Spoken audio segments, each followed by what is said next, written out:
are listening to a free version of Majority Report with Sam Steeder. To support the show and get another 15 minutes of daily program, go to majority.fm, please. The Majority Report with Sam Steeder, where every day's Casual Friday. That means Monday is Casual Monday, Tuesday, Casual Tuesday, Wednesday, Casual Hump Day, Thursday, Casual Thurs, that's what we call it, and Friday, Casual Shabbat. The Majority Report with Sam Steeder.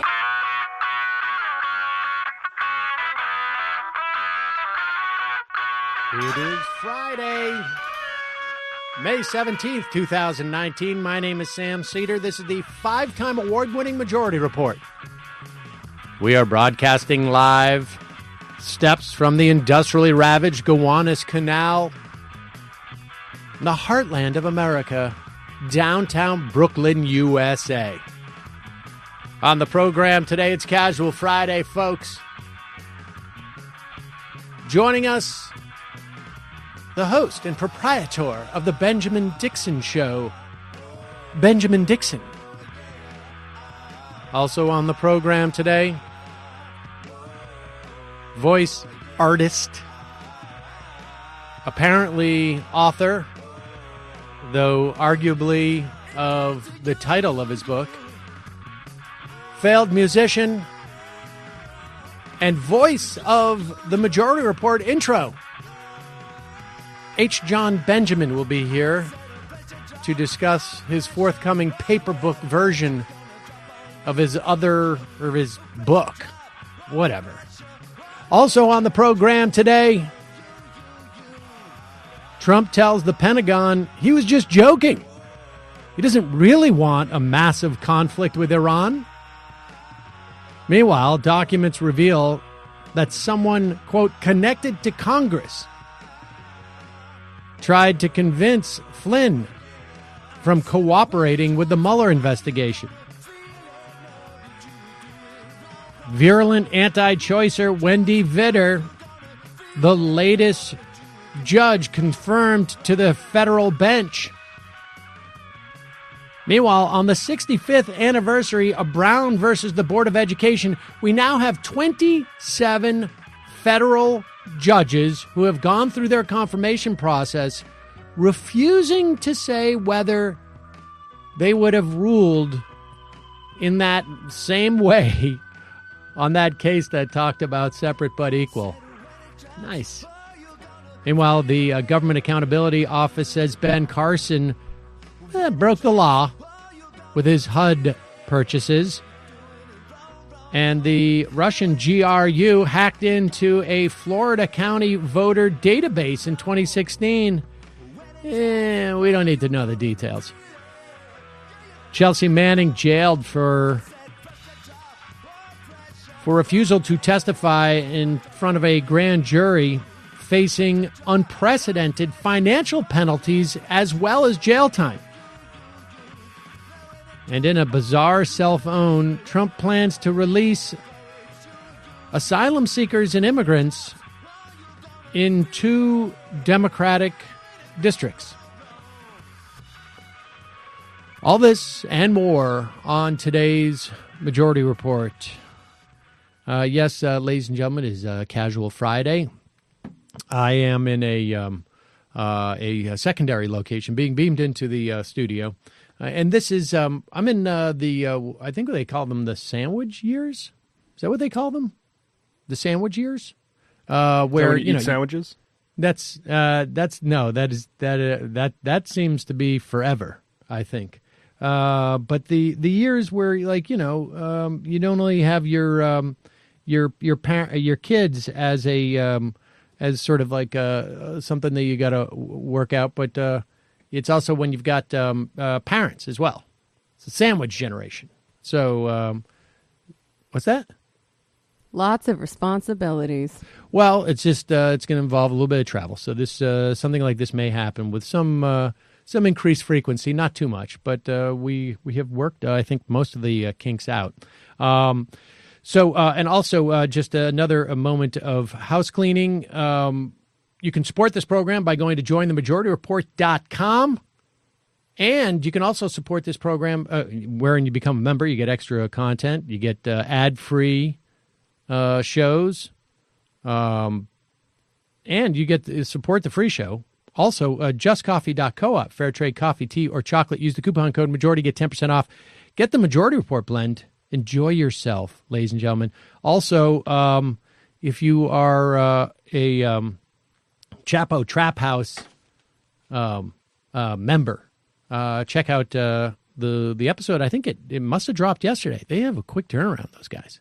And I was talking to Virgil, Texas, about Air America and just that bastard Mark Green. I hate him. It came up. I mean, I don't think I was like as explicit because I was a little bit self-conscious of just like his name was appropriate to mention, but then I just felt like I couldn't just say, oh, God, I hate that guy. And then the world's greatest moron, a man by the name of Mark Green, came on the scene. That's the thing. I made a mistake insofar as I did not use the adjective. Like, I just did not couple the adjective with him. But I told Virgil you were going to spill the tea. He asked me if you would spill the tea, and I was like, I think he's going to spill the tea. I would have spilled more tea. He just didn't ask specific questions about specific people. It just didn't, come up in the flow of the conversation. You're saying he Rubened it? He Rubened it a little bit. I don't want to talk about Mark Green. I want to talk about ideas.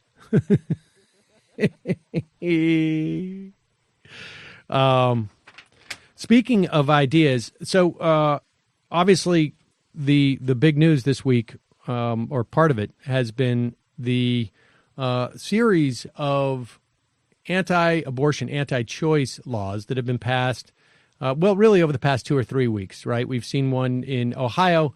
We've seen one in Georgia, now in Alabama. Alabama's the most extreme one.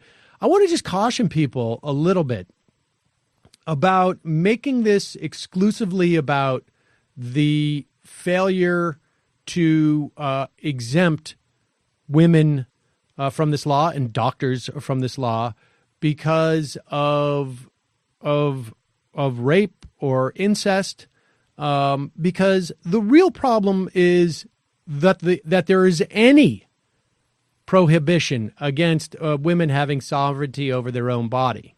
And at the very least, I guess you could say about that law is that at least it is not, it's consistent. I mean, clearly you do not pass a law like this unless on some level you perceive a woman's role, primary role, to be an incubator for potential children.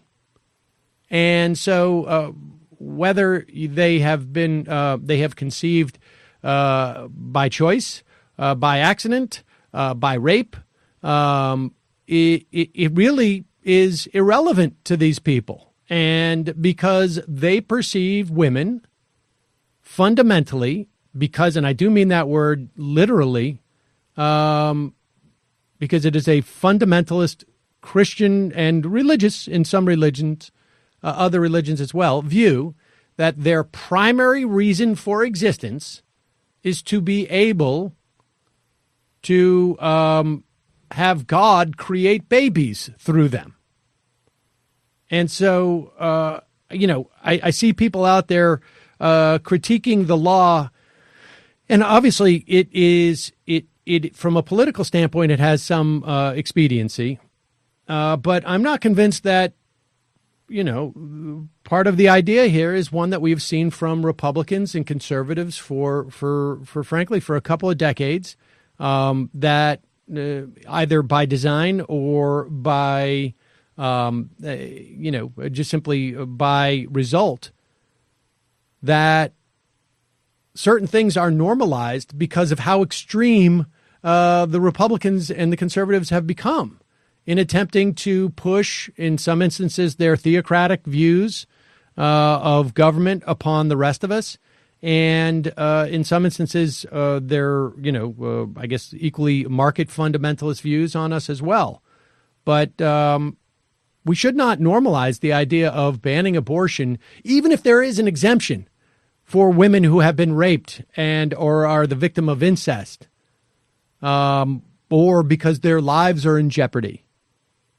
The fact of the matter is that it is not the fetus is not a person, and our laws govern persons.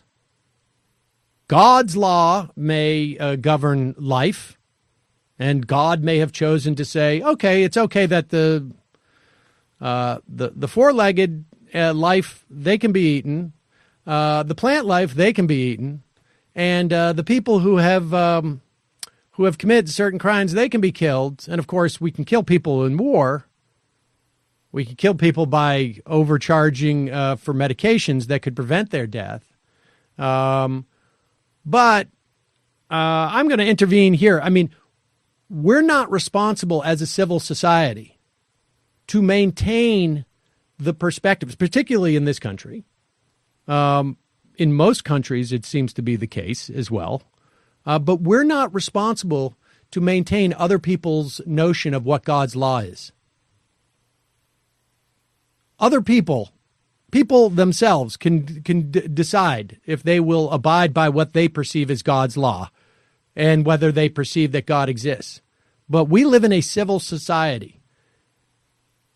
Life is not protected in our society. We can just look around and see that. That is a principle. Persons are protected. And who we deem to be a person at various times has changed in our society. Right? I mean, we know that slaves were not persons 200 years ago in this country. They were sub-person. And this is what you see with the attempt with fetuses to turn them into persons. But it is problematic to do so.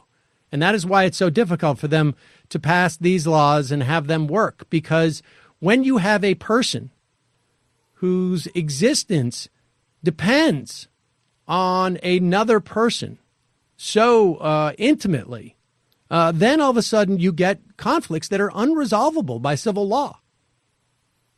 So, I mean, that is, I just want to just make a note of that. It's just a bit of a pet peeve. I understand from a political perspective, it makes it, there's a certain expedience to it. But I'm afraid that it's setting up an opportunity on the Supreme Court for the compromise to be, we're going to allow exemptions for rape and incest as a federal law.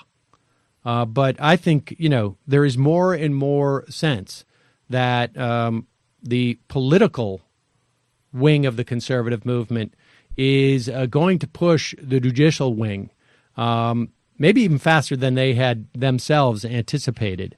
But we shall see. In the meantime, as the extremeness, and really this, I think, people are starting to realize, because we don't have a huge amount of people, certainly none who could get pregnant at this point, who lived in an era when abortion was illegal.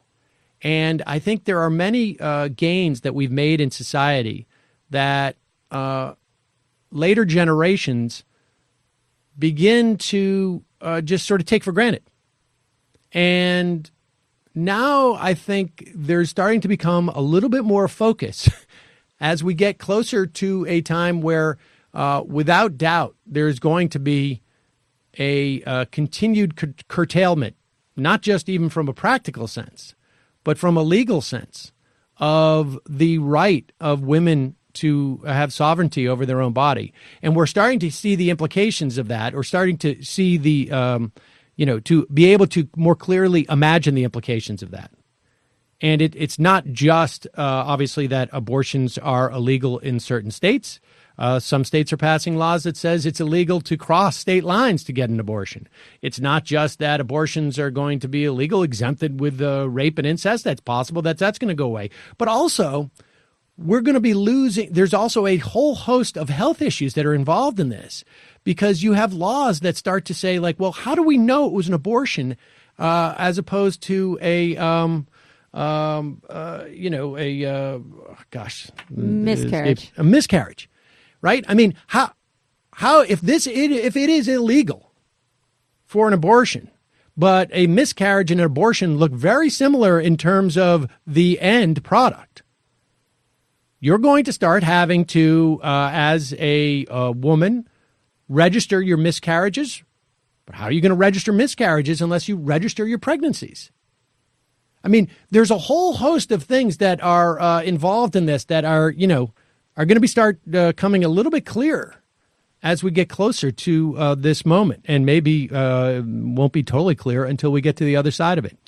In the meanwhile, there is scrambling by those on the right, because as it becomes more real for people start to realize how insane this vision of America is. And I think you're going to see the abortion numbers actually harden for those people who want choice. I think you're going to see it harden and get maybe a little bit larger in terms of supporting a woman's right to choose. It may not make a difference at this point. We may have gone past the point of no return because of what's happened with the Supreme Court, but we shall see. In the meantime, here is Matt Walsh. He apparently has a show. This is not the funny Matt Walsh. This is the really unfunny Matt Walsh. Very unfunny. Right. Not good. There's a funny Matt Walsh who was on Vice, and I think he's on another show now. A UCB Veep. guy. Veep, not Vice, right, Veep. And the unfunny Matt Walsh hosts the show on the center of conservative intellectualism online. That is the Daily Wire. This is the brainchild of Ben Shapiro, I believe. And here is Matt Walsh, who, what's his official title over there? Primetime host of religiosity or something? What is it? Yeah, it is something like that. He calls himself like a writer and host and stuff like that. Okay, here he is. One of the religious right's most influential young voices. Yes, okay, here it is. Here he is, okay, now trying to, in some way, I mean, look, I understand if he just comes out and says, God's law says there are no abortions, and that's why I want there to be no abortions, because I believe God's law shall reign in this country. I mean, there are theocrats. They exist. I disagree with them. I think it's fundamentally un-American, but at least they can come out with it. But this is stunning. His attempt to come up with another more practical argument about why there shouldn't be an exemption for rape. Now, as for the cases of rape, which are rare and in a very small minority, but as for them, there are two things to keep in mind. Pause it. Number one. What? But the cases of rape? Or what is he saying? The cases of rape that lead to pregnancy are rare? Is that what he's saying? I'm not sure I understand even like what the point is. He just wants to minimize rape just generally. All right, continue. Now, as for the cases of rape, which are rare and in a very small minority, but as for them, there are two things to keep in mind. Number one, abortion helps rapists cover up their crimes. Rapists love abortion. Rapists love Planned Parenthood is a rapist's best friend, because when a rapist rapes someone and creates a baby, most of the time. Pause it for 1 second. Pause it for 1 second. He pauses there. Do you think that he just sort of stumbled onto that talking point and was like, "Oh, damn it"? I'm afraid that came out of my mouth, because it sounds like he's just not sure where to go. No, I think that we still sometimes, at least I do, have the we just got to unlearn it of like wanting to give people like this even like 1% credit. So there is like hey, did he just realize that what he's saying is absolutely demented? Yeah, no, he planned it this way. Yeah, no, I bet. Planned or not, I'm sure he does not get that it was demented. Okay, all right. Wait, so you go back just a little bit. Go ahead. When a rapist rapes someone and creates a baby, most of the time that's not what they had in mind. They weren't trying to create a baby. And if this is a What hear the people that are coming up with these, hard case hypotheticals. Hey, well, what if a 13-year-old girl is raped? Now she's forced to carry her baby. Well, if a 13-year-old girl is pregnant, that's a very good indication that probably a crime occurred. And once you have the baby, you can do a DNA test and find out who the father is. And if that father is an adult, then that person is going to jail. So now we can prove that a rape occurred. That's why rapists would rather just send the victim off to Planned Parenthood, have the pregnancy taken care of, and the evidence thrown into a medical waste dumpster. Is this guy completely out of his mind? Is he not aware that an aborted fetus would have DNA as well? I mean, just assuming like his entire scenario in his mind would be like, how are we going to find out? He also apparently doesn't, I guess theoretically, this rapist or this victim of the victim of incest, right? They would take DNA from everyone around her. Is that what his plan is? But if they were to do that, he's not aware that the fetus has DNA. That the reason why we would force, in his words, in his scenario, a 13-year-old girl to carry a rapist's baby to term is because there's no other way to prove that this 13-year-old was raped, that this 13-year-old would rather have this child so as to have ironclad proof, which could be presented even by I don't understand. Like, how does he have no editor? Do they not have sit around and talk to other people and say, hey, wait a second, I have a crazy idea. I want to bounce this off you. Well, remember when talks to the cool kids philosopher, Ben Shapiro. Yeah, remember when the Daily Wire did that Columbus Day animation that was really racist? And Ben Shapiro's like, I was actually out of office that day. Yeah. I mean, I was on my fourth birthright trip. He's not speaking to convince anyone. He's speaking to whip up his already quite frenzied base, right? But I don't understand. Like, don't they realize that other people are going to see this? Do they think that all of the people that follow them are just complete morons? I mean yeah. They don't care. They must. I would like to.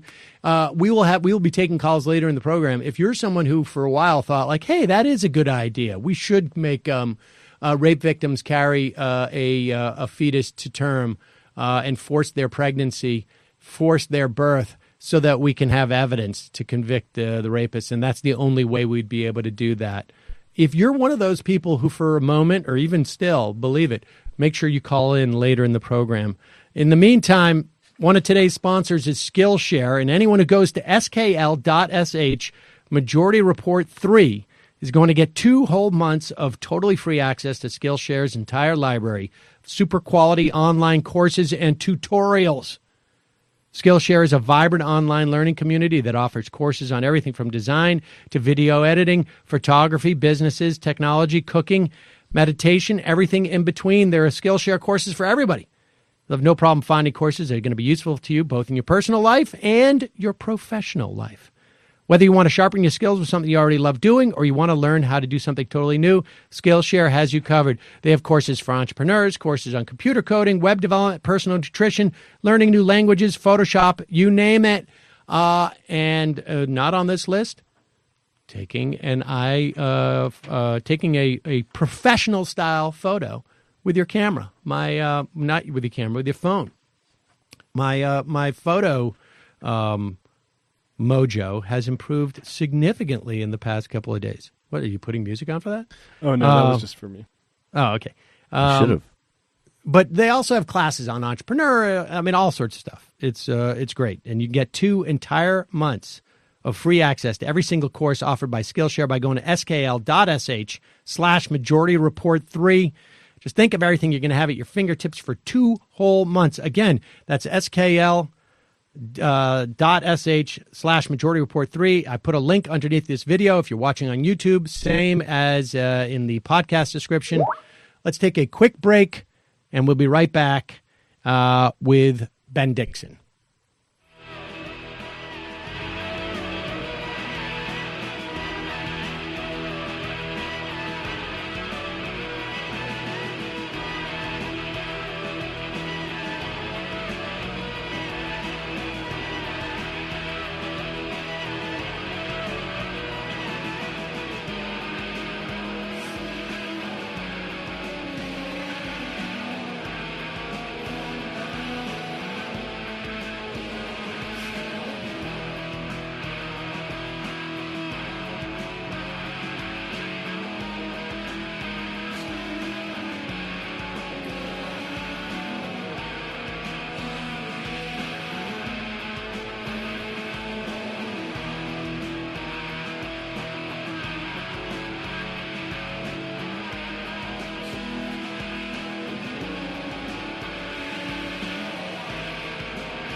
We are back. Sam Cedar on the Majority Report on the phone. It is a pleasure to welcome back to the program the proprietor and the host of the Benjamin Dixon Show, Ben Dixon. Ben, welcome to the program.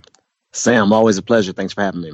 So, all right, let's talk about this. We were just, I just played a clip of Matt Walsh from the Daily Wire. Yes, I know. Glutton for punishment. And he was arguing that, one of the upsides of forcing a victim of rape to carry a pregnancy to term, particularly if they're age 13, is that you're going to have proof by taking DNA from the baby that who the rapist is. Now, apparently, he's not aware that you can do that from a fetus as well. But that aside, what do you make of this? I mean, we've seen this. Let me ask you that. Let me start with this question. It seems to me that the pace of this is happening faster than I would have anticipated. I mean, just coincidentally, two weeks ago, we had on Robin Marty, who wrote a book, The Handbook for a Post-Roe America, and I think she's anticipating, and I certainly anticipated that we were talking more about like a 2022 type of situation, 2021. But it feels like that this might come up. Some of these cases are going to, the Supreme Court is going to have to make a decision about these cases as to whether to hear them. It seems to me by this time next year, they could be deliberating these cases. Right. And I guess my question, they may be deliberating them. Do you think that they'll get a decision out before the actual election, though? I think conservatives have taken this in consideration, and I think a part of it is obviously a concerted effort across the country. Right, this is their playbook. This is what they've been waiting for. This is the big score for a very small portion, but a very vocal and a very well-funded small minority of the conservative base that wants to overturn Roe. And they've been planning this since, I guess, 1973. They've been planning and laying the foundation for this, and it's served them well politically. And now they've gone so far that Pat Robertson thinks they've gone too far. But, I wasn't shocked that it came back to back to back. I was really questionable about their timing. So the real question is when the Supreme Court would take it up, and if they take it up and get a decision before 2020, because that would be devastating to Donald Trump. Yeah, I guess I got to double check on this because I'm not 100% sure when the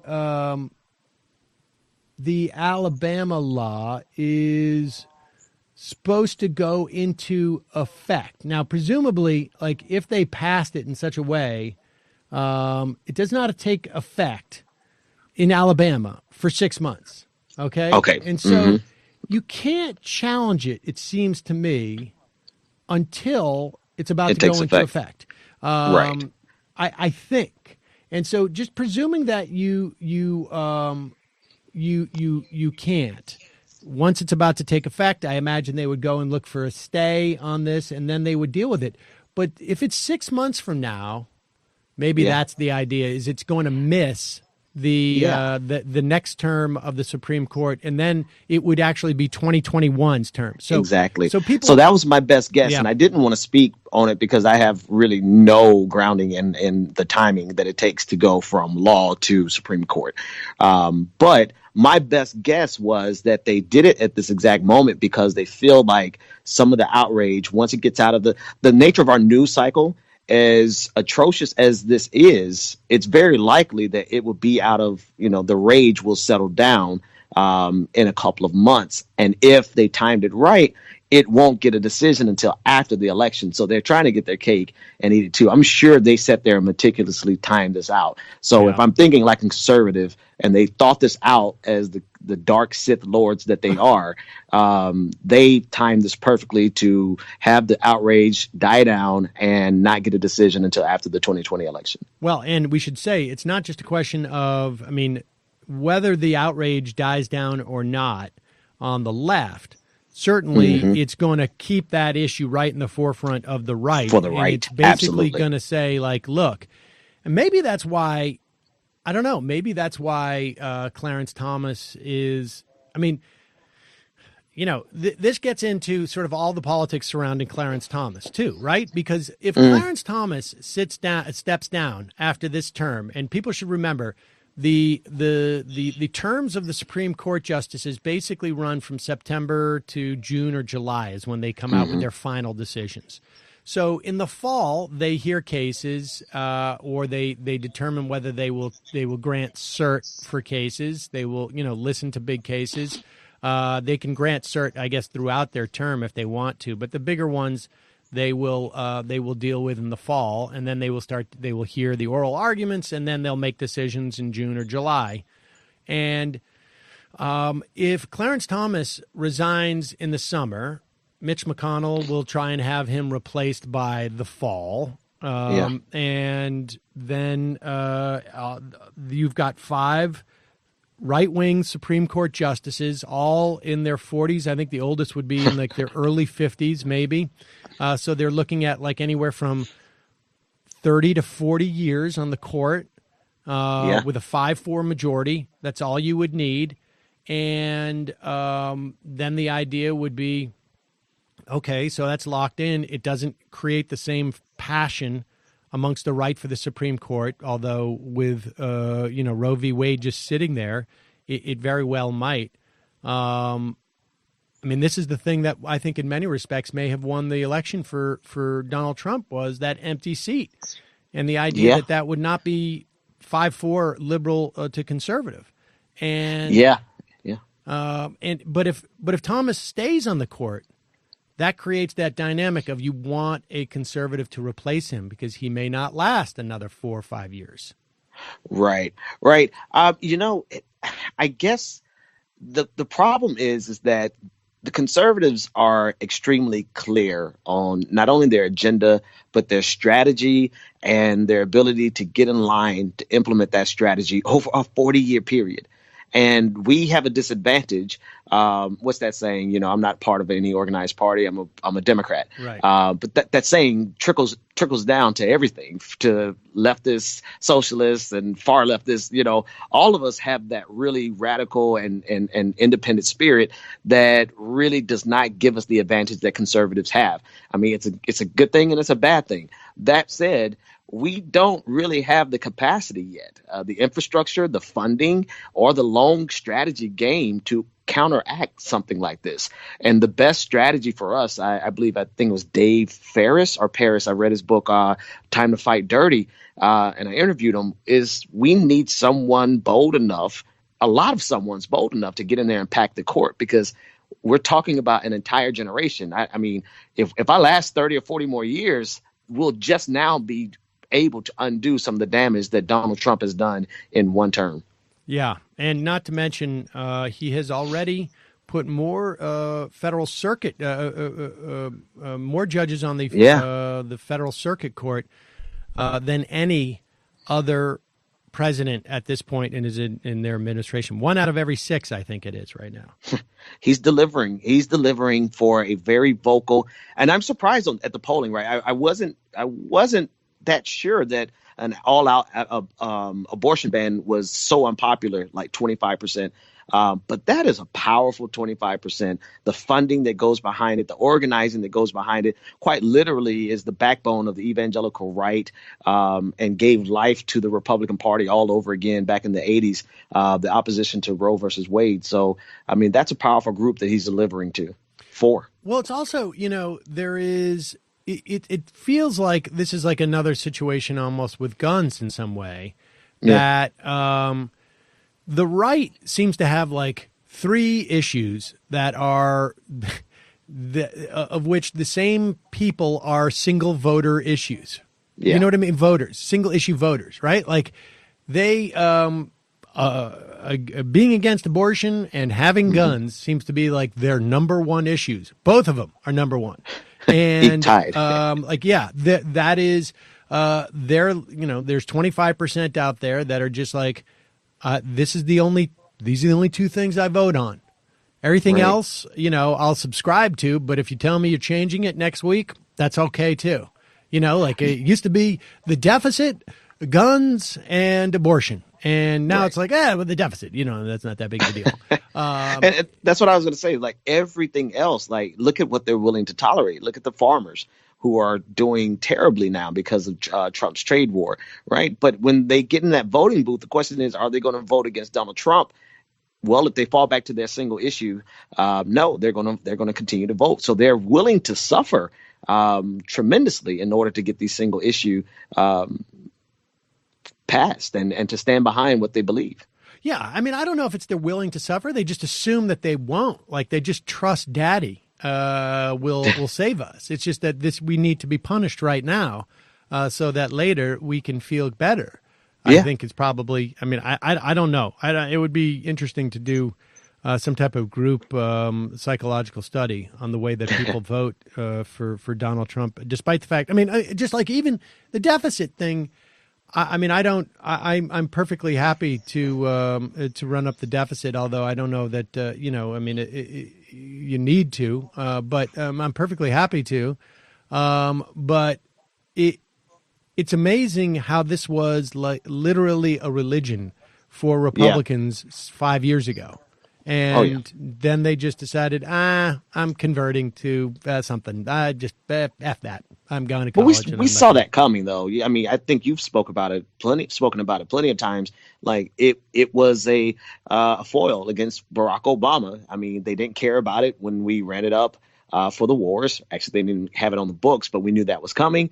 And then we knew as soon as a Republican would get in, they would not care again. And the problem, though, is Democrats in their, I don't know what they're thinking kind of minds, they seem to actually believe that it matters. And that's where we continuously get pushed further and further to the right, not only economically, but the same thing happens on social issues. And Democrats are complicit in this, whether it's by incompetence or whether it's intentional. They are aiding and abetting this rightward push in this country. Yeah, let's talk. I mean, I wasn't planning on touching on that theme necessarily right now, but I think it's probably worth it. What is your perspective on how the Democrats are doing right now? I mean, Nancy Pelosi seems to have all but succeeded in stifling impeachment talk. Yeah. Apparently, according to the Washington Post, I don't know, a day or two ago. Pelosi told Democrats to stick to policy, forget about the impeachment inquiry. There was apparently in the caucus meeting no protest. Chuck Schumer last Sunday came out with this bold move to form a bipartisan legislation to stop robocalls. Great, but that seems a little small bore, right? In this day and age, Nancy and Chuck are trying to do an infrastructure deal with Trump, which I don't. I mean, does this make any sense to you? It makes literally no sense whatsoever. I'm not one to ascribe to the kabuki theory of the Democratic Party. I'm more prone to willful ignorance or just malpractice and incompetence. But at this point, the way they are folding and not monopolizing on the very tactics that could get them in power to do. So what if they don't want to go far left? There has to be some things that they want to do in power as Democrats, even if it's centrist, but they're not seizing on the opportunity politically. So it's political malpractice of the highest order. And I can't really wrap my head around it, but that kabuki theory keeps jumping back in my head. It's all just one big show, because that's, to me, that might be the best way to explain the behavior, particularly of Chuck Schumer and Nancy Pelosi, which makes me hope. I really hope this freshman class of Democrats don't start conforming to the establishment and can continue to buck against the entrenched power structure there. Yeah, I can't understand. I mean, do you think it's just like they have learned the wrong lessons from a long time ago? Like what? I honestly, I don't know, because the reality of it is like win, lose, or draw, Republicans would impeach a Democratic president in no time flat. We would be talking about the Senate trial at this point. If this was a Republican, if the roles were reversed, the parties were switched. And so win, lose, or draw, Republicans are willing to throw everything on the line for what, and it's not even for what they believe. They throw everything on the line for the smallest political win. Right. They go all in. And that's an advantage that they have over us, while we have Chuck Schumer talking about robocalls. And they're actually trying to give Donald Trump a political win. Republicans would never do this. And so, at a certain point, I get you want to be a good governor. Right. You want to have good governance. You want to serve the people. Right. But we're in such a hyper partisan era that if you are not willing to engage in the political art of war, you are going to get what we used to say around the block, mollywopped every single time you come out to play. And so the Democrats are demonstrating that they have no idea what the hell they're doing. And they're giving this away to the Republican Party over and over and over again. So, I don't have an explanation for it. I only have a hope to get these people replaced. Like Nancy Pelosi, great. It was cool that she became speaker again, and it was a momentous occasion, right? But, at this point, we really need different leadership. Yeah. We needed someone else in there because there's no excuse. This is a political give me. And we need that because of the type of party we're fighting against. And because of things like the structural disadvantage we have in terms of the Senate and whatnot, in terms of just like taking the Senate back. Exactly. And it does feel like there's been a demobilization, right? Like people are just walking around like, I don't know what to do now. Right. And this whole idea that the Democrat, just waiting for the election does not make sense to me. There needs to be things done to make the situation better for you when the election shows up, right? Like election day is in November. There needs to be more things done to make Trump, to make the anger at Trump. Look, the Democrats did not run on impeaching Trump. They did not run against Trump. They ran on health insurance. But the fact of the matter is, Democrats always run on some form of health insurance, right? Maybe more, maybe less ambitious as it goes. But at the end of the day, it was not just health insurance. It was people wanted to send a message to Donald Trump, and that, to maintain that level of fervor takes work. Right. But check this out, Sam. This is the difference between Democrats and Republicans, right? Republicans have been able, conservatives particularly, have been able to maintain the anger and the fury behind overturning Roe versus Wade for 45 years. Democrats cannot hold the anger against Trump for 2 years, from midterm to general election of the next go round. They're not able to do it. And because they don't have the capacity to do that, we're very likely looking at a 2020 reelection of Donald Trump, when instead we could have been running up the scoreboard. Just running it up day in and day out. But instead we're stuck with feckless leadership. Well, it's not just leadership, is it? Granted, the leadership has failed, but it's also just a function of the mentality of your average Democratic voter. I think Joe Biden in the polls at this point, and I'm curious as to your perspective on that. But I think regardless of whether one thinks it's durable, there doesn't seem to be intensity for Joe Biden. There seems to be basically broad consensus that he's the best chance to beat Trump. I don't happen to agree with that, and I'm just saying in terms of the polls. But everybody who reports on why people are interested in Joe Biden, it just comes down to he's the best chance to win. That seems problematic. To choose, yeah, right. That's what was Chomsky's piece on consent, manufacturing consent. They manufactured that consent right there, right? There's literally, I mean, the media helped and aided and embedded in manufacturing the consent that Joe Biden is the best person, because anybody in their right mind, right, when you actually look it up and stack it up, and even if they weren't in their right mind, look at all that stuff that's come out against Joe Biden since then. They should be able to look now and say, hey, Joe Biden really isn't our best bet, because, you know, the things that are in Joe Biden's past, any accusation that we could throw against Trump could turn around and throw it against Biden, whether it be racism, segregation, whether it be sexual assault or the appearance of sexual assault.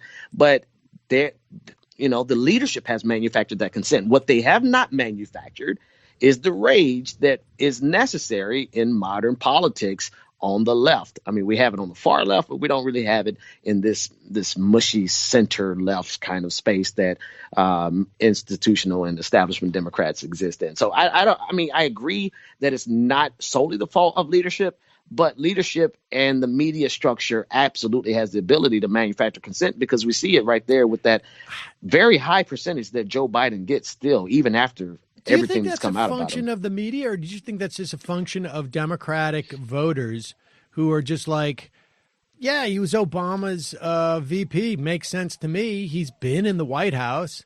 Why couldn't he do that again? I mean, I don't even know, frankly, if those liabilities that you're talking about with Joe Biden, if Trump can exploit those.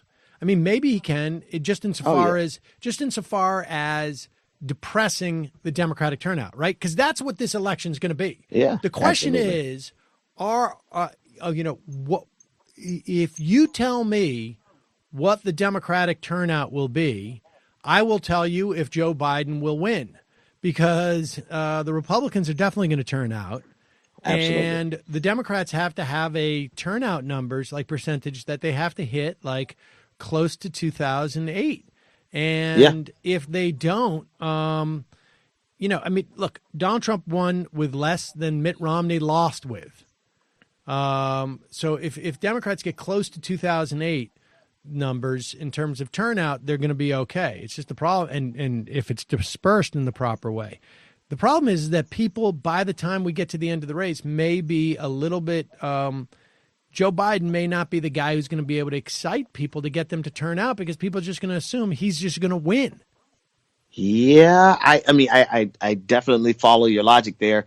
But he's about as exciting as John Kerry was in 2004. Yeah. I mean, there's really nothing about him that motivates you to get, he was Obama's sidekick. Right? How many people are going to go and you're not going to get a blockbuster turnout for a summer movie that's about Robin.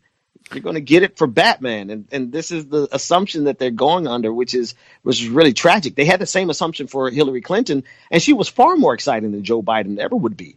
So they're really taking a gamble here that is putting a lot at risk. And I agree. I think it is also a function of establishment Democrats, top to bottom, whether they be in power or just at home watching MSNBC. They are a part of this problem, even without the necessity of manufacturing consent. But I also just look at how the media has been playing some of these poll numbers and building up Biden in advance of poll numbers coming out. It really is a function of all of it, if we're to be honest. Yeah. How durable do you think this is? The funny thing about the primaries is that anything can literally happen, right? Like we saw with the Republican side. I really in 2015, I was bored because I assumed it was going to be Jeb Bush versus Hillary Clinton. How wrong was I? Right. So I mean, Joe Biden, does he have staying power? Can he be here throughout the entire primaries? I mean, literally anything can happen, because he does have the capacity to blow it all up himself. As much of a lead as he has right now. So you never know. What do you think about Bill de Blasio? It's at this point, I think anyone who's over 35 is getting an opportunity to run for president. So just let me know when you decide to get in, and I'll donate some money, and I'll let you know when I get in. I don't think de Blasio is going to go far.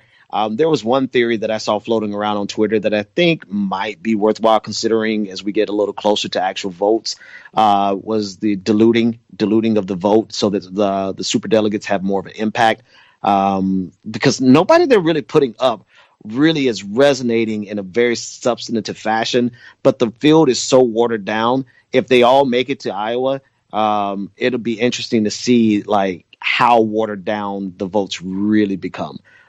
So we'll see. I mean, I'm not excited about de Blasio whatsoever. I think he's done, the typical job. I mean, you guys could speak to it more of what he's done there in the city, but he's more accomplished than Pete. So there you go. I guess that speaks to the quality of campaigns that are coming out right now. I don't know if he speaks. I think he may speak Spanish, but that's about it. So I don't know. Doesn't Mayor Pete play the piano? Yeah, those cute things that we like to put in, for these guys. But at the end of the day, like Mayor Pete doesn't have.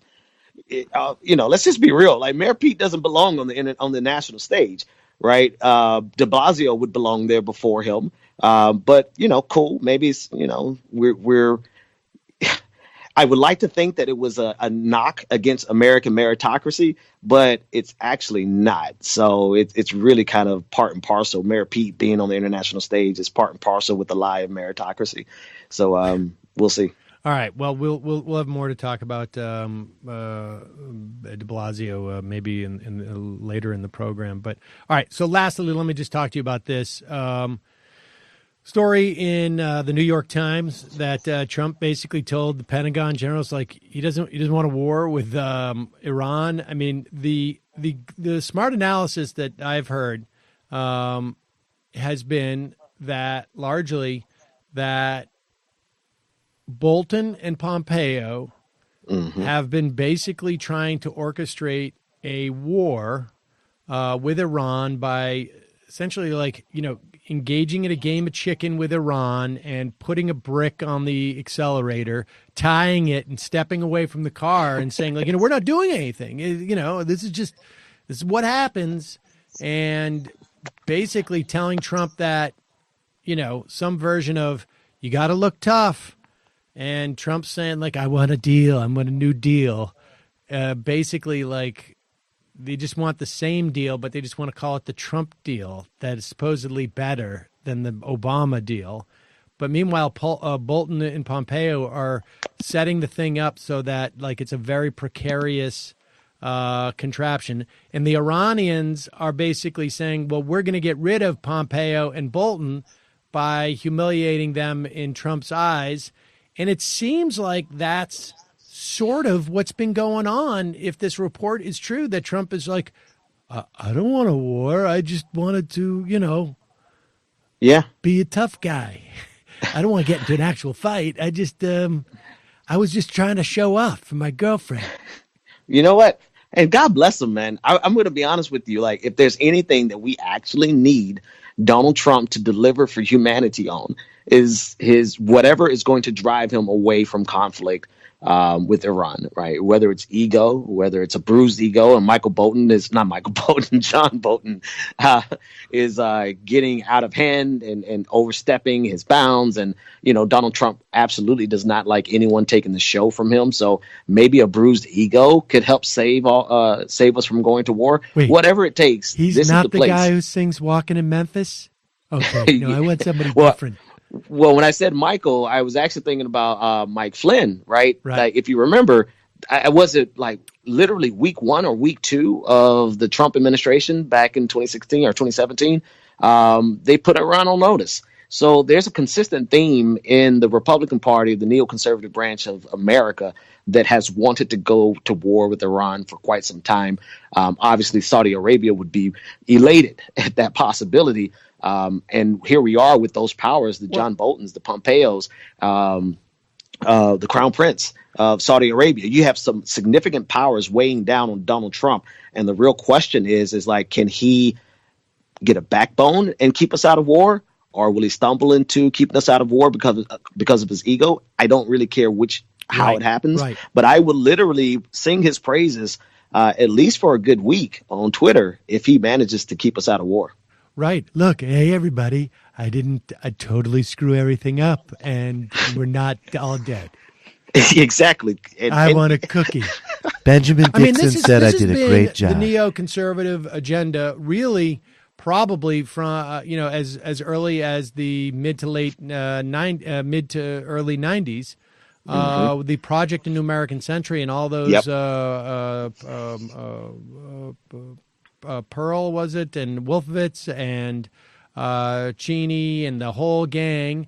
The whole plan was we go to Iraq, then we take Syria, then we do Iran.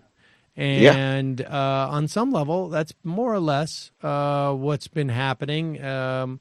Syria didn't work out quite the way that they thought it might, but it's at the very least, and there's another factor. I mean, obviously, Syria didn't work out the way we wanted because, for all intents and purposes, Russia put a block on that, right?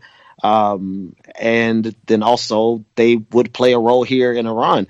I mean, it's a really twisted world where we actually have to look to Donald Trump. Of course, we should. He's our president, but I digress. But then also the influence that that Putin may have. Not calling him a Manchurian candidate. Maybe he just likes Putin. Maybe he just wants to go and get a scotch with Putin. I don't care. But whatever it takes, whether it be Putin's influence, Donald Trump's ego, or whatever, we absolutely, I'm sure you read the plans or heard of the plans of 120,000 troops prepared to mobilize. I mean, that's an invasion force, and they clearly do not care about a single lesson from Iraq. In fact, I'm pretty sure they think Iraq is a success for their interests. Yeah. Oh, no, so, without a doubt.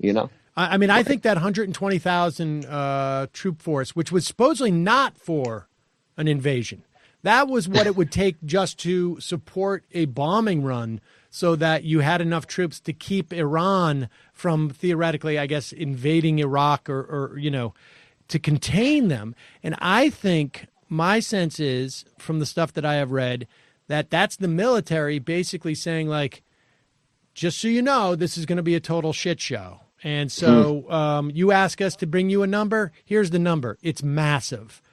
As a way of trying to basically put their thumb on the scale to say, don't do this.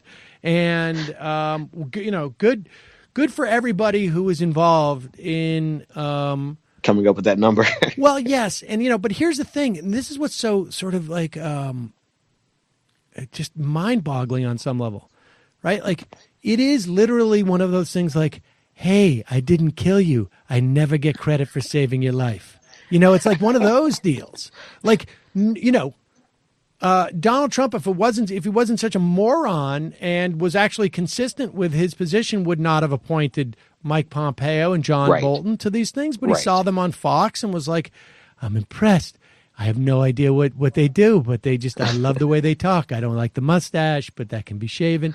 This is like, it's like a child, but fortunately, he went to daddy in the military and said, no, I didn't mean it. I don't really, I was just, it's good. I'm trying not to look at gift horse. I'm still thinking about the fact that he's to shave the mustache was a critical point for Donald Trump. It really was. That really seems consistent with who Donald Trump is. Well, it's going to be, and we see him sort of backing off of Venezuela a little bit, I think. And also, I suspect what happened is that some senators went to the White House and said, look, this is a bad idea because from a political standpoint, I'm sure they would all love to bomb Iran. And maybe they'll just say, like, just let Israel do it and, stop the saber rattling. I don't know. I guess we're going to find out. But maybe we will be back in a couple of weeks, Ben, talking about our new war. So hopefully No, hopefully I'll be back just to speak with you, but not about a new war. Indeed. All right, Ben Dixon, people check out the Benjamin Dixon Show. Find it online or wherever your podcasts are served, or you're on YouTube too, right? YouTube, podcasts, everywhere. Everywhere they can find anyone else, I'm there. Check it out, folks. All right, Ben, thanks so much. It was great talking to you. Hey, take care. Bye-bye. Thanks, man. All right, folks, we're going to take a quick break. And when we come back, an interview I did with Jon Benjamin just a day or two ago. He will be in studio or had been in studio. And it's the first time he'd been in studio in a long time. And it was uncomfortable and it was awkward. Didn't go well. It did not go well. I'm not embarrassed to say. I've known Jon for a long time, obviously. He was the voice of the original live first Majority Report that was done on WFMU in 2003. And he has voiced all of these as well. There's a lot of baggage there. And it certainly came up in ways that I probably, should have been aware of beforehand. This just coming across the transom, the Gimlet Podcast Network, owned by Spotify. Gimlet officially recognized their workers' unions. Oh, nice. Now, what union are they a part of? Because I got to get to work here. No. What do you know? Do we know? I can find out. No, none of us know anything about that. Okay. That sounds suspicious. All right, don't forget, guys, we have a team meeting after later this afternoon. I believe it's WGA. Is it the WGA? Yep. We've got a team meeting later this afternoon where we're all going to meet and watch a video I've prepared about why it's so great working at the Majority Report. You'll have less freedom to advance. Exactly. Don't you want to steer your own ship? Do you see? Let's walk over here to our coffee station. It would be a real shame if that went away. I gave you a flat screen. And Michael, you're a business owner too now. That's true, actually. I mean, it was labeled 60 inches. It's not true. 60 inches. Michael's now part of the managerial class. I helped produce the video. Exactly. Michael dressed up in the Free Will costume that we have. It's like a big Stay Puft Marshmallow Man. Hey, one other piece of good news. Taiwan has recognized same-sex marriage. I believe that's the first country in Asia. That's good. So we've got those two things going for us. Yeah, here we go. Good stuff. Gimlet Union and Gimlet. Got some equality in Taiwan. Right. All right. Now the world will end. There we go. All right. Quick break, and then it'll be Jon Benjamin.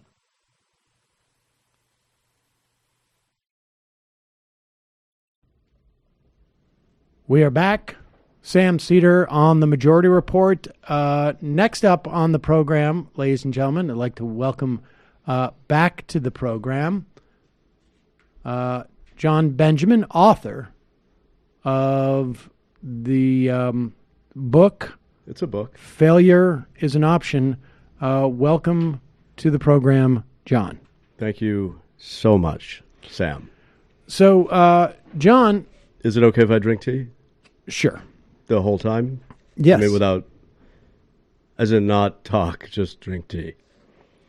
As you know, Jon, your book, Failure is an Option, is so hot. Now out in paperback. Yep. Originally, it was written in a hardcover form.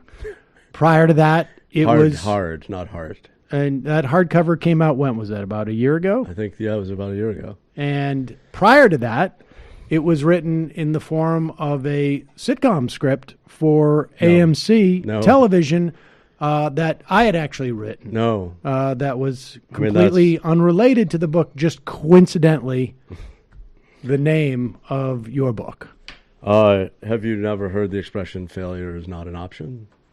Well, I mean, prior to my writing a script about it... Do you think anybody ever used the expression failure is an option prior to your use of it for your failed sitcom? Well, prior to that, the only time I had seen it before then was in regards to an article that was written about me before, in Boston Globe. Before we resolve that. Yeah. I think that what you just said was it's complete fabrication and fallacy and not true. I didn't steal it from you. I didn't say you stole it. It's interesting that you would say that you stole it, because I didn't say that you stole it. I'm not here to be prosecuted for a crime I didn't commit, and I don't like your tone, and I think it's not fair. And if I thought you were this was going to be a friendly, proper interview I started by it that a way. proper podcast on a proper set with proper microphones. And right now, I feel like I am being attacked, and I don't need to participate in this type of discourse. So thank you very much. And I'm not leaving. No, I but understand. thank you so much. You're So we are not done. very welcome. Let's talk about this book, Failure is an Option. Yeah. Now, You're in it. You're in the book. Well, that was going to actually going to come up. Because we had you on the program, and by we, really, The consortium. the consortium, had you on this program. I don't know when it was. Maybe it was a year ago. Maybe it was when Probably when the book came out. the hardcover version of the book came out. Right.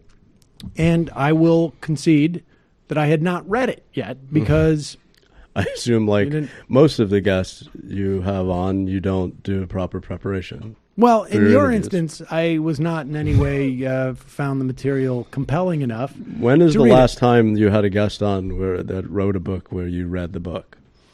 The whole book?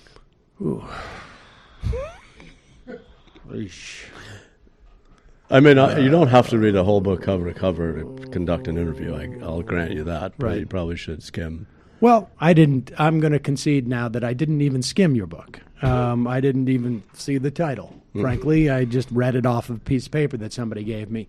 Subsequent to that, after the interview, I accidentally listened to it. Not by my own accord, but I was with someone else who was driving in a car for an extended period of time. We listened to the book.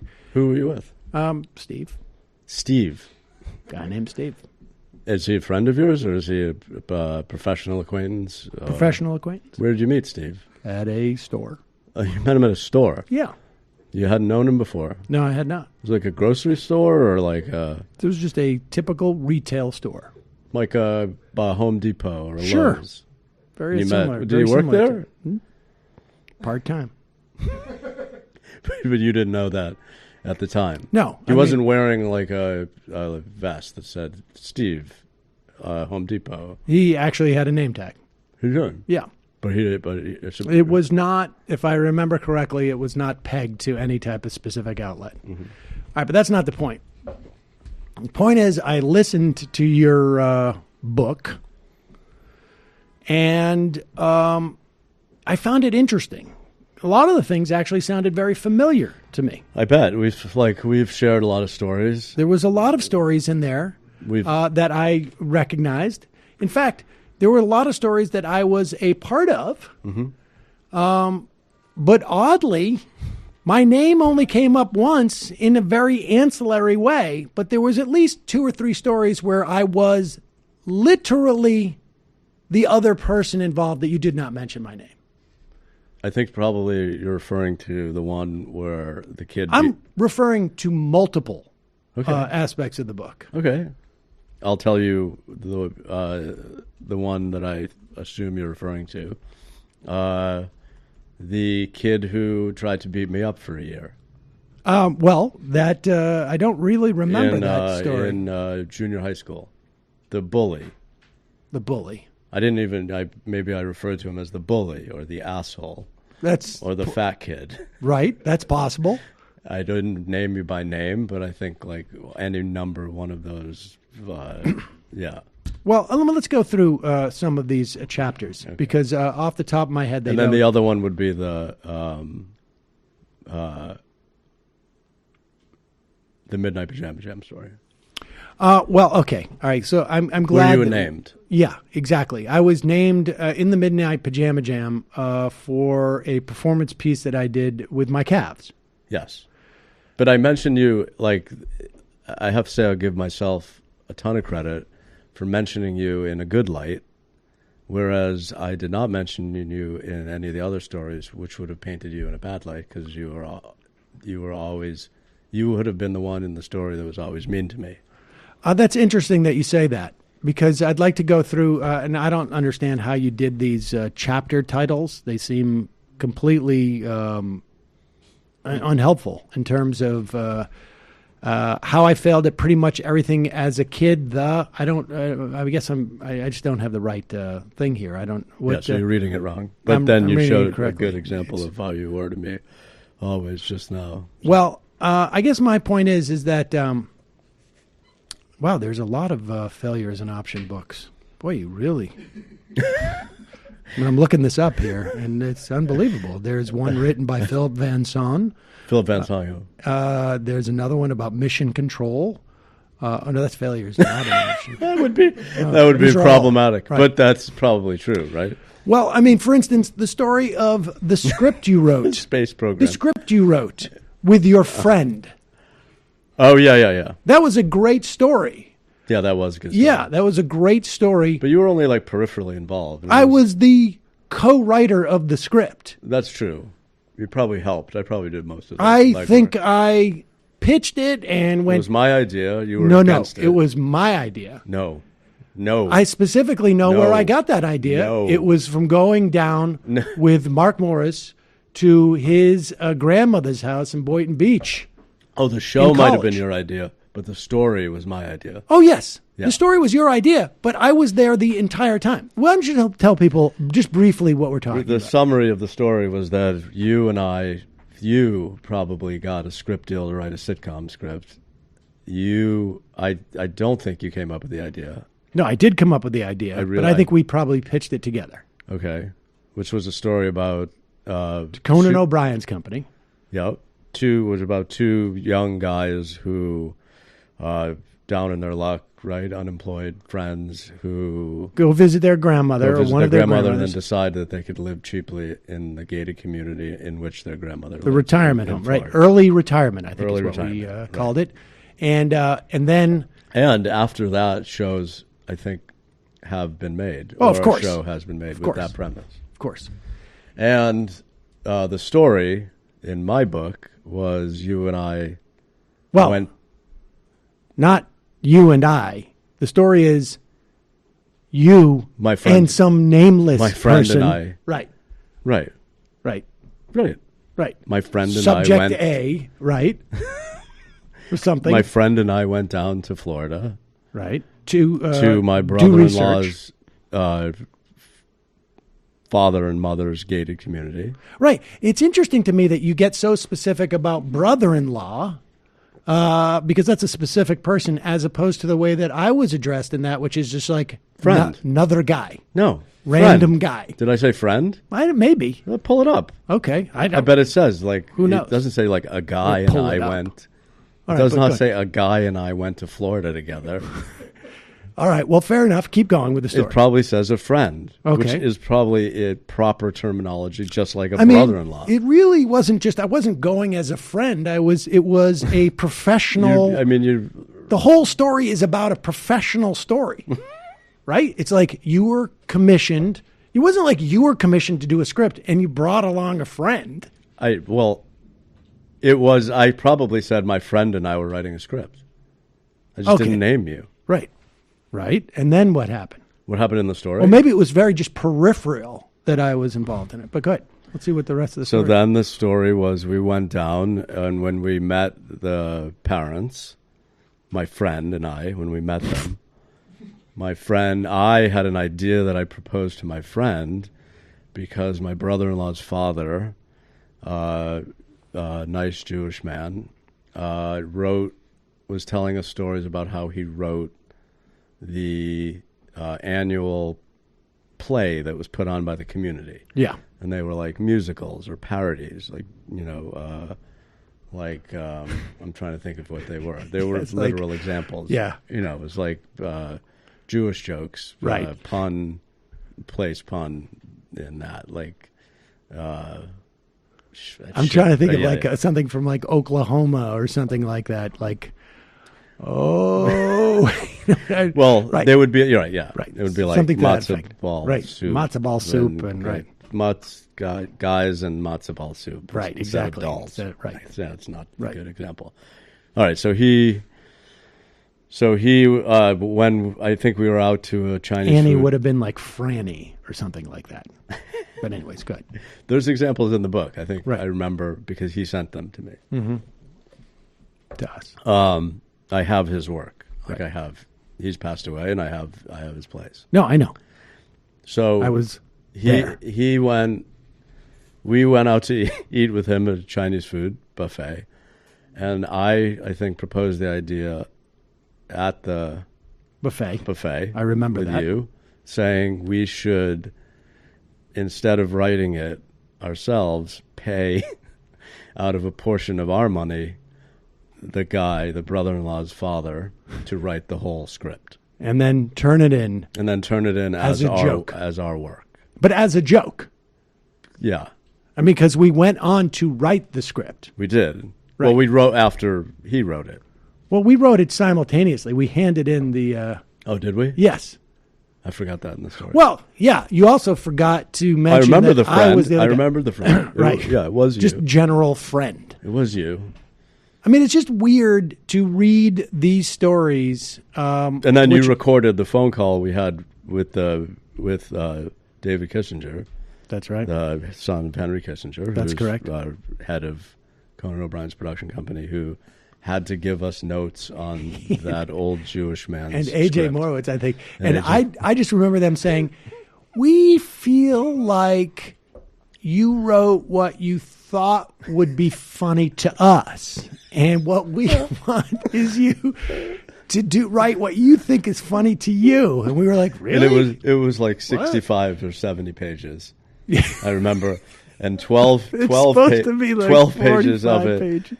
12 pages of it was pulled, like, I think, directly from a Yiddish joke book. So he wrote, like, that was in the book, in the story as well. He wrote, like... No, there was incredible detail. Right. It was like all the Put characters into the in a story. room, and then, like, Harold enters, and then a Right. joke book joke Right. by one character. Then next character, Stuart, joke book joke. Right. I mean, it was amazing to me that you could actually name the characters in the script that he wrote, but not the other guy Those who were was made involved up. in the story. I'm just assuming Harold and Stuart. Those were not the characters. I'm sure. Well, it was I like- understand, but sure my it was point like being Morty that was. and I mean, it was just weird to hear that as I'm with Steve Mm-hmm. in the car and have to go, oh, that's me. And he's like, where "What?" were you and Steve going? Driving somewhere. I don't remember. Probably a long trip. How do you often travel with him? No, that was it. That was the last time. It was so uncomfortable when I had to say, like, oh, and that's me. So you listened to my book on tape with Steve? Yeah. Yeah, I did. It was awkward. It was just awkward. And I just thought, here's what did Steve say? Because he said, this is awkward. I don't, But why how would I Steve know? say that was awkward? Wouldn't Steve Well, because just I be keep like, saying, he said, well, I don't understand. So I assume you were like, this is me. That story, that's me. I'm not even named. I didn't get that exercised until And then like what the would Steve third say? or fourth. Why was Steve mad? Hold Wouldn't on he be for 1 like, second. why are you so worked up? You going to let me answer your question? Well, if I was Steve, I'd be like, I'm driving. I can't, like... Well, what makes you think Steve And was you're driving? like, what the fuck? This story's about me. I'm in this story and not even named. Okay, you got to turn. You just got to. First of all, and then Steve's trying to drive. Listen, who said Steve was driving? You said you were on a trip with Steve driving. I didn't say he was driving. You were driving. We switched off because, frankly, by the third or fourth time in the book, when that happened in separate stories, other stories, I became a little distressed, yes. And by the time the Midnight Pajama Jam came along, where you were named, where I mentioned for like as a like it's a subsidiary, it's a completely like why in that story you could have just said, oh, and there was some guy who had calves, as opposed to in the story where I'm there in like the entire thing. I mean, it would have been awkward, I guess. So, well, Steve said, this is awkward because why would he name you in that one, but not these other ones? And then that's the last time that Steve and I hung out. So you mean, do you think that the... But here is my question, John. Wait, let me... do you think that Steve was taken aback by the way he reacted? Or do you think that you never talked because... I'm saying, do you think Steve felt like... Steve thought I was lying. No. I'm saying, do you feel like Steve felt like, I don't like this guy, or I don't trust this guy. He's not the person I met at the store. And now he's like, all of a sudden we're listening to an audiobook and he's yelling about how I'm in it. And Steve is like, did you even tell him that you knew me? Steve, before you put on my audiobook? Steve, by the end, I didn't put on the audiobook. Steve put it on. Yeah. That even makes it worse. Well, it was super uncomfortable because... Yeah, because if I were Steve... Steve was like, this doesn't make sense. Why would he name you here and not the other places? I think you're lying about the other places. That's my whole point. John, here's my question. Mm-hmm. The paperback is out. Mm-hmm. Did you correct that? Did I correct? Did I name, Yes. Did you go back, realize that it was a mistake, and fix it? No, not in the way that you assume. I did redact your name from the Midnight Pajama Jam story. So I took out the one mention of you that was in the book because I felt like, I don't know, maybe you were right when you were with Steve. But I didn't even know it. I just took out your name out of spite because I didn't even want you mentioned. Well, I think in many respects that would have been easier to deal with. Because then he probably would have been like, oh, well, that guy's not going to mention you anywhere. That's weird. He's a weird guy. As opposed to I don't know if I believe you. Why would he mention you here and not in the other places? Well, all I can tell you is that you're probably going to really enjoy my next book, which is entitled Sam Seder is a Complete Asshole. Really? That's you. So that was my next question. What's next for you? Well, there you go. There will be tons of stories about you and who you are and how I know you as a person. You already wrote them. You wrote them in the first book. You just didn't name me. So you're just going to basically rewrite maybe the some same... of the stories will be repeated with you named. All right. Fair enough. Now, let me ask you this, John. Mm-hmm. Some people have asked this question. Have you gotten in trouble for some of the things that you revealed in that book? Have any of the people, some of whom I do know, have they in any way come back to you and said, hey... legally? Well, legally or There's even nothing socially? really in the book I was worried about. Well, at one point you... I was a little bit worried about a couple of things. What were the things you were worried about? There was a story about a threesome. I remember that story. I didn't want to mention who was in it. I know. I was in it. Right. You were actually a part of that story, too, and I did not name you. You did not. You were not in the threesome. I was not in the threesome. I do remember you. You were almost as much in the threesome as I was. To the extent that I think I came and told you about it. Do you think during it the funnier? I do remember you actually. I left a threesome to tell you that I'm in the middle of a threesome right now. I do remember going like, "What are you? What?" Well, for people listening or watching, that the college we went to was pretty small. Yes. So you could have a threesome in one dorm and quickly run across the quad. Again, it could still be going and on. Alert your friend and come back. Yeah. And continue. Yeah. Particularly based upon... Which is actually what happened. Particularly based upon the amount of involvement that you had. But people haven't read this. It's much better just to watch your appearance on Colbert to talk about it. That's the true. Actual writing of the book. And most people who read the book said the same thing. Said the Colbert. Said just I bought the book based on the Colbert appearance, and then I was like, oh, I didn't really like their book. No, people the did appearance not say was that. really good. People did not say that. Oh, some people did.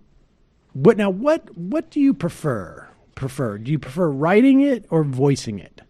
The book? Yeah. I didn't enjoy writing it. But voicing it was not that fun either. So Well, like if I like, it's hard to read your own stuff if like you don't like it. Right. And there was no way out of. I tried to get out of reading it, I think, but it made no sense because I'm like predominantly known for what I read or reading aloud. What do you mean? Like for my voice work. What? Oh, I'll tell you about it later. It sounds like something that you would have pitched to them to have hired someone else to pretend they were you reading it. That would have been really I think obvious. I pitched a couple ideas, like an old lady or Right. a 7-year-old or something. Yeah.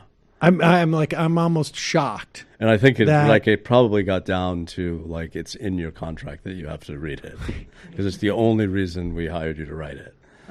I can't help but think that you probably Like we pitched- didn't even care what you wrote. It's just like you just read whatever you want. Now, it could have been nonsense, and it might have been better. Well, let's talk about your voice work, John. Mm-hmm. My understanding is that there is a Bob. You, for those people who don't know, you are the voice of Archer on the program Archer. Yep. You're also the voice of Bob On the program Bob's Bob's Burgers, which you're on. On occasion. Yeah. My understanding is that there is a movie that has been announced. It'll be released in 2020. Am I a part of that? I mean, I haven't heard your name brought up yet. As far as casting goes, it's not really my purview. I assume you could do what you normally would do and inappropriately reach out to people. Well, I think that's in part what I'm doing now, isn't it? Yeah. And like force yourself on them in the way that you sometimes do for a lot of things. Well, I feel like that's what I'm doing at this moment. You want me to reach out for you? Well, I'm reaching out to you to put some pressure on. I mean, the idea that the star of the show I would think would like have no influence on bringing back an extremely popular character who was in the pilot episode, it's almost hard to believe. No, I mean, I'm not saying I don't have a lot of influence in casting decisions. I probably, if I wanted to, I could probably go directly to the creator of the show and bring up your name. Right. And say, remember that character from season 1 or whatever. Well, it wasn't just season 1. I think you'll find it was not just in season 1. Yeah, and I mean, I could definitely do that, and I have done that with other people, like frequently. Have said like, "Oh, you should hire," and on every occasion where I have done that, it has happened. Good. Yeah, I just don't know whether I'm going to do that yet. All right, fair enough. Let me ask you this, John. You've been on Archer for what now? 8 years? 9 years?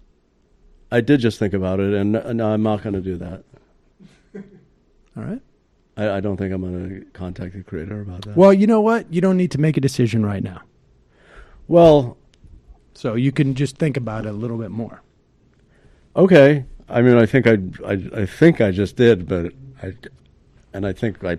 You thought about it, but I'm saying you could think about it. Sure, of course more. I could rethink it. I'm not saying rethink it. I would just say don't even complete the. No, like I said, you brought it up. I thought about it. I said I declined, and then you said rethink it, and I. Well, let's just table that for now. Shelve that. Come back to it later at a different time. Then. I mean, that would be a big opportunity for you to I mean, it probably would. It probably would. John, you've been on Archer now for how long? 10 years. 10 years. And how long have you been on Bob's Burgers? About 10 years, I think. Are you going to do anything new or anything that's in any way challenging? I mean, just as a I don't know. Would you like? Would you like? Excuse me. Let me finish my question. As an actor, as an artist, do you ever feel like I'm just resting on my laurels because I've been doing the same thing for so long, and I just show up and talk into a microphone? And That seems somewhat ironic based on you being here, but what do you mean? Let me ask what you're doing. But I don't know. Like I would say, I would say no. I still enjoy it as much as I did at the very beginning, and so no new challenges. And I don't know whether I wouldn't know whether go you through the would, motions. Would you go up to like President Barack Obama in year 7 and say, "Do you still enjoy doing this thing that you're doing?" I think that's a valid question. Are you gonna maybe just stop now? Well, I mean, he has 2 terms. You've actually gone beyond that. Well, and I'm just asking, as an artist, what I do, but as you an artist, understand the analogy. As an artist, do you miss having anything that's challenging or new? Would or you fresh? go approach Pablo Picasso and say, like, "Are you still going to do the painting thing?" Well, I think Picasso or the sculpture thing that you're doing, or maybe you want to make a movie, or branch out, or do something else. Well, I mean, even just do a different character. I mean, for God's sakes. Well, I play several characters on the show. Well, there's no reason to get defensive about it. I'm fine. I mean, I did rethink that thing we were talking about earlier again, and I'm going to actually double down and say that no, definitely not going to contact the creator of the show to help you out. Well, like I say, we have a lot of time, John. You don't need to. Well, that's like that. Twice now that I've rethought it, and I feel like that's like probably like is failure is an option. Is that available widely, or is it just being put out in a narrow situation? I don't know much about it. Mm-hmm. I think it's in Barnes and Noble. Are you familiar? I didn't. To be honest with you, I did not know that they were still around. They are. Okay. They're still brick and mortar Barnes and Nobles, I believe. I bet you can get it online on Amazon. Interesting. Or one of your an Audible. Mm-hmm. The book version. Mm-hmm. I don't know where else you can get it. John, why no YouTube channel for you? You have a lot of YouTube videos around. I went back the other day and I watched baby pranks. Oh, really? Yeah. That's still on YouTube. It's still on YouTube. I don't think you. Well, I would be like, I would have to make new content, and that's I guess that was sort of my point. Well, I'm like, I would say one day every 2 weeks doing the Bob character. I am also one day every 2 months doing the Archer character. And that must get exhausting. So where do you fit in time to do a YouTube channel? Right. I mean, it's something that you told me to do a long time ago. I never did it. Right. But all those videos are very old, and I haven't necessarily made new ones. They're all in 4x3. Really? Yeah. You can thank Bill Buckendorf. Well, I mean, who knew where things were going? What is the new format? The new format is 3x5, basically, or what is the new format? 7 by I can't remember. 8 by 6 by 8 by I don't know. 8 by 10s. I mean, like, what would I do? 12 by honestly, what would I do? Like, a YouTube channel would have to be like what YouTube is now, which is like what you do. Just like filler, right? Well, like just as someone talking for an hour. That's like what my kid watches. Okay. I mean, I could do that. I could like play a video game. Well, there's a lot of people who do that. Mm-hmm. Matt wants to do that. You do that. I'm looking to get into it in the future. As in, like, shoot yourself in an inset box playing a video game. Yep. Yeah. My kid would watch you. Yeah. It's great. Anything else interesting, John, going on with you? Is there a park around here that has a rhinoceros sculpture? Maybe. I heard there was. It's interesting. Interesting question. Anything else? Live performances where people can see you? Is there a web? You don't even have a website, do you?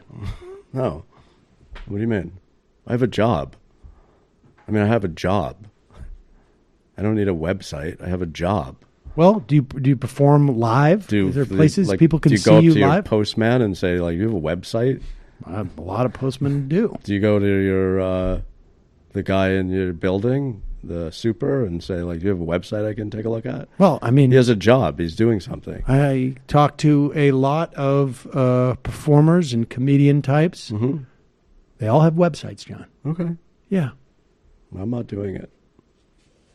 I'm not doing it just because you said so, and I'm not doing it just because they do. All right. Well, there you have it. Jon Benjamin, stuck in the past, ladies and gentlemen, refusing to move into the future. Nevertheless, they put out a paperback book and an audio version. I imagine there's a Kindle version. Does that bother you? Why? Oh, because it's technology. It's like advanced technology. Yeah. I mean, I enjoy reading on a Kindle. I mean, I don't have a Kindle, but I don't enjoy reading on my phone or my computer, if that's what you're getting at. No. So failure is an option. Mm-hmm. They re-released it. Does in that way cut against a little bit about the premise of the book, John? Lastly? I mean, I'm not sure it's a total success, but they did make it a paperback. So perhaps a sequel. Moderate success is also an option. That's just a... Success is not an option? No, moderate success is an option. Right. Or success is an option. Or success is an option. Yeah. All right. Well, I mean, feel free to take that. It's not like you needed my permission anyways. Well, feel free to re-pitch that show that didn't go, that you still probably have, called Failure is an Option, because they passed on it. Well, so feel free to try AMC and did not resell go it into again. comedy. That's not my fault. Yeah. So, I mean, I don't foresee you being on Bob's Burgers anytime soon. Great. Well, I've got a lot of other things to do. In fact, we're going to have to move on with this show. So, thanks for having me. See yourself out. Do I have to leave right now?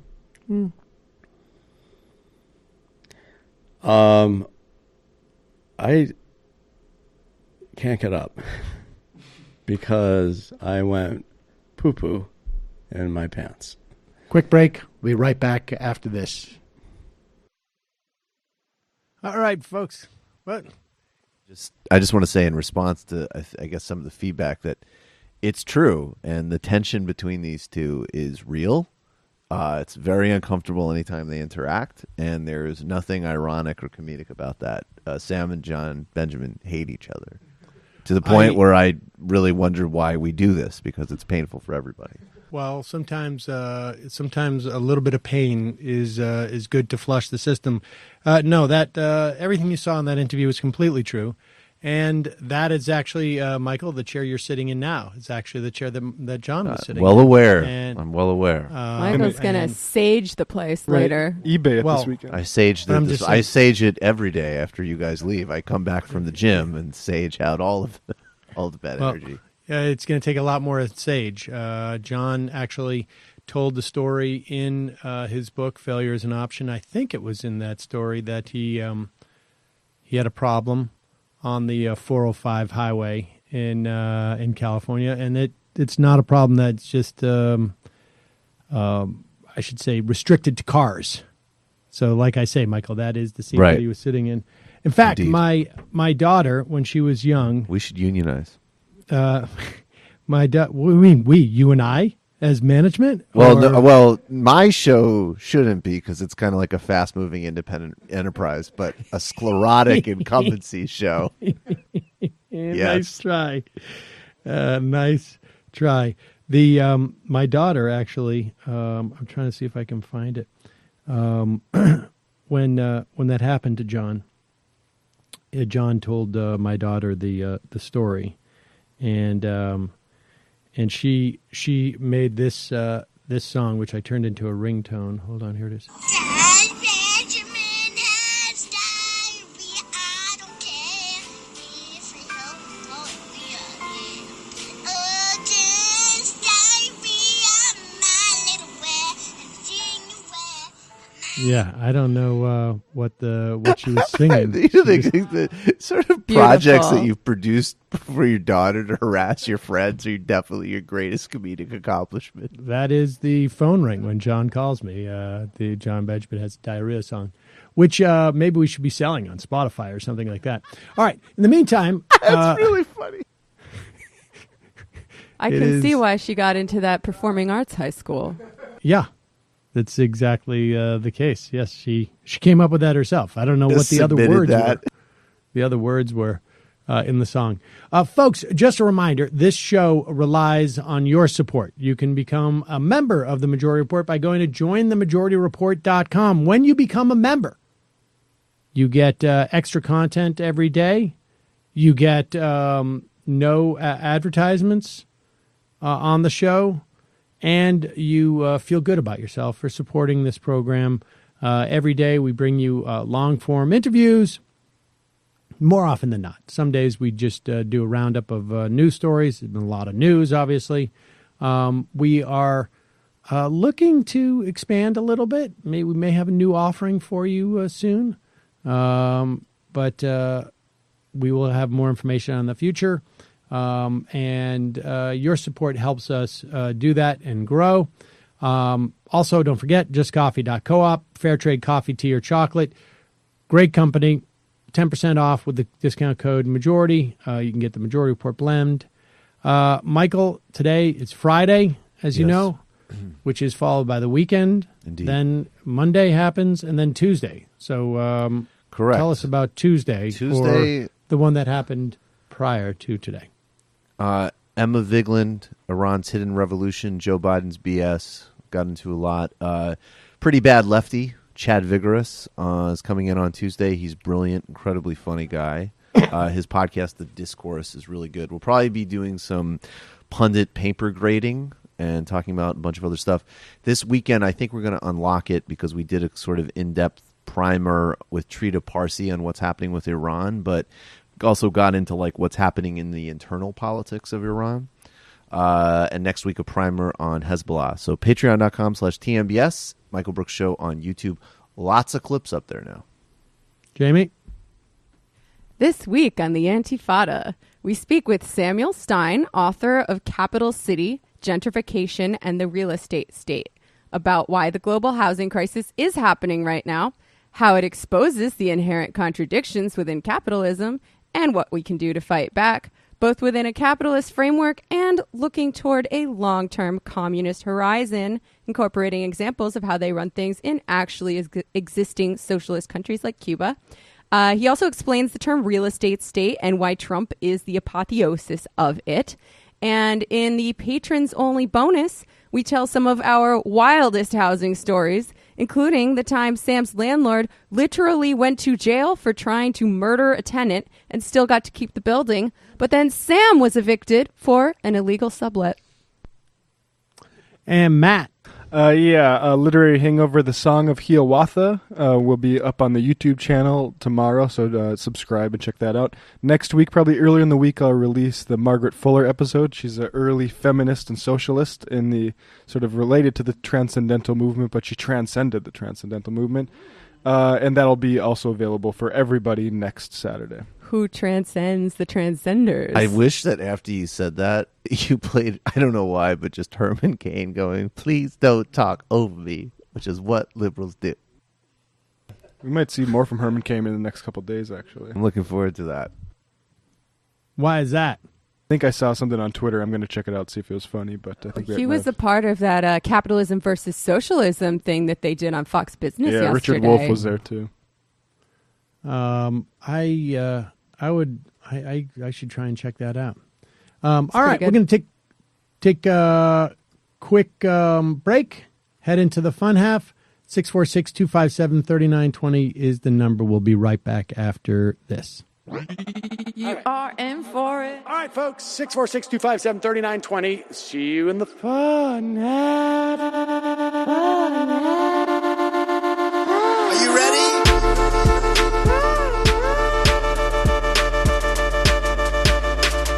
Who sent us this?